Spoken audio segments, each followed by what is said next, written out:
Le désherbage alternatif des céréales repose sur l'activation de leviers agronomiques préventifs et curatifs.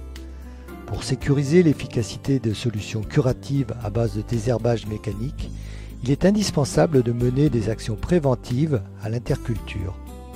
Faire des faux semis, labourer ou décaler le semis du blé sont des options pertinentes.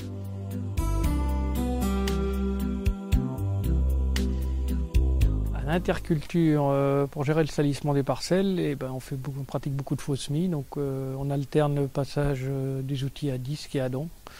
Comme on est équipé de matériel en CUMA, donc en fonction de la disponibilité du matériel, on réalise 1, 2, voire 3 faux semis, ça dépend. Tout dépend de l'année et des conditions climatiques. Cette technique permet de diminuer le stock semencier des graines à germination automnale, comme le vulpin ou le régras, adventice difficile à détruire dans le blé.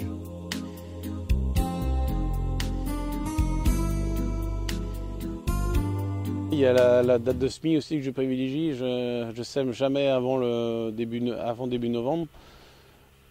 Des semences triées de préférence, triées ou de la semence de sélection. Cette technique n'est possible que dans les parcelles qui se ressuient bien. Donc on essaie de semer plutôt assez tôt parce qu'on est sur des terres plutôt un peu argileuses quand même. Donc pour assurer des semis en bonnes conditions, il vaut mieux entre le 20 et le 30 octobre, mais plutôt au 20 que le 30 d'ailleurs. Décaler la date de semis est surtout efficace dans la gestion du vulpin et des régras. Ce levier est à réserver aux parcelles avec de gros problèmes de graminées. L'objectif des solutions préventives est d'obtenir un sol propre au moment du semis. La réussite de ces techniques permet d'adapter les stratégies d'intervention en culture. Pour implanter les céréales, après la récolte de pois, colza ou maïs, en général, nous réalisons 1 ou 2 déchômages superficiels. Ensuite, on réalise le semis à la volée, avec un semoir DP12 à l'avant du tracteur. Et on recouvre la céréale derrière avec soit... Jusqu'à présent, on le faisait avec la RC Tri, sauf cette année où on a enterré avec un déchômeur à disque style Catros. Voilà. Ensuite, on réalise des herbages chimiques. Jusqu'à présent, on intervenait essentiellement au printemps, mais bon, depuis quelques années, on est obligé d'intervenir à l'automne et compléter au printemps. La réussite du semis à la volée réside dans la répartition homogène des céréales sur la parcelle. Avec un sol propre au semis, les céréales couvrent le sol en premier et étouffent les mauvaises herbes. Les conditions de réussite de l'itinéraire technique, c'est d'avoir, au moment où on réalise les faux semis, d'avoir l'alternance de périodes sèches et des périodes humides pour avoir fait lever le maximum de mauvaises herbes avant de pouvoir implanter la céréale. Voilà, et après, si on sème à partir du 15 octobre, là, je pense qu'on peut économiser éventuellement un désherbage d'automne si les graminées et les dicotes ont levé au moment du faux semis.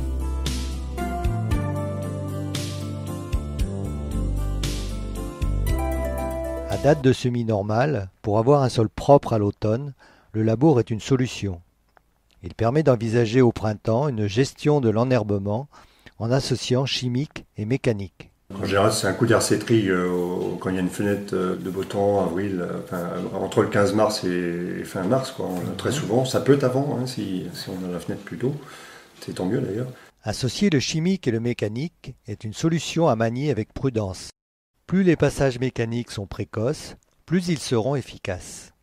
Mais les fenêtres d'intervention en hiver sont rares. La stratégie tout mécanique peut être envisagée à condition de mettre en œuvre tous les leviers préventifs. Rotation, faux semis, labour, date de semis tardive. Donc après labour et semis en combiné, puis du coup après sortie d'hiver, souvent fin février, début mars, là j'interviens avec un désherbage mécanique, donc là où rotative, et dans les 24 à 48 heures, un passage de RC Tri. Les stratégies tout mécaniques reposent sur la complémentarité de différents outils à plusieurs périodes. Les passages doivent être réalisés très précocement et peuvent être répétés jusqu'au début de la montaison. Sans solution de recours, il faut profiter de la moindre fenêtre climatique dès les premières levées au printemps. La réussite de cette technique est dépendante des conditions de l'année et est plus facile à mettre en œuvre sur des sols ressuyant rapidement. Pour un désherbage durable des céréales, il faut combiner les leviers préventifs et curatifs. La mise en œuvre des leviers agronomiques permet de limiter les interventions en culture. Effectuée en période hivernale, la réussite du désherbage est plus aléatoire avec des solutions mécaniques.